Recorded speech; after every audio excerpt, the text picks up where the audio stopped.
খেলাবে কিনা তাও তো জানি না। আপনি যদি আমাকে কনফার্ম করতে পারেন খেলাবে, তাহলে আমি প্রত্যাশা করতে পারি।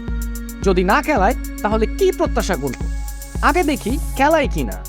বেশ কিছুদিন ধরেই গণমাধ্যমে গুঞ্জন ইন্ডিয়ান প্রিমিয়ার লিগের পুরো মৌসুমে খেলার অনাপত্তিপত্র পাচ্ছেন বাংলাদেশ দলের টেস্ট ও টি-20 অধিনায়ক সাকিব আল হাসান ও ওপেনার লিটন দাস। তবে এবার ঘরের মাঠে আইরিশদের বিপক্ষে সিরিজের তৃতীয় ও শেষ টি-20 ম্যাচ শেষে এই প্রসঙ্গে মুখ খুলেছেন বাংলাদেশ ক্রিকেট বোর্ডের সভাপতি নাজমুল হাসান পাপন। বিসিবির সভাপতি পরিষ্কার জানিয়ে দিয়েছেন, এখনও সাকিব লিটনদের কোনো এনওসি দেওয়া হয়নি। নাজমুল হাসান পাপন বলেন, আপনারা যদি এনওসি দিয়ে থাকেন তাহলে দিতে পারেন, আমরা এখনো দেইনি, আমরা এর বাইরে কিছুই জানি না। শুনেছি এনওসি নাকি দিয়েই দেওয়া হয়েছে। আশ্চর্য কথা, আমরা জানি না, এটাই হলো সমস্যা।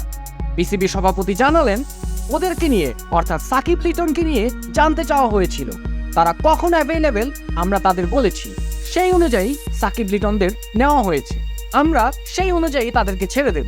এরপর সিদ্ধান্ত যদি কোনো পরিবর্তন হয় তাহলে বিসিবি আপনাদের জানাবে। এটাই আমি বলছি বারবার।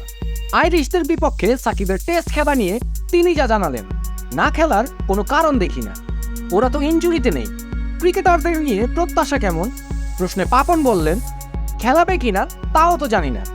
আপনি যদি আমাকে কনফার্ম করতে পারেন খেলাবে, তাহলে আমি প্রত্যাশা করতে পারি। যদি না খেলায়, তাহলে কি প্রত্যাশা করব?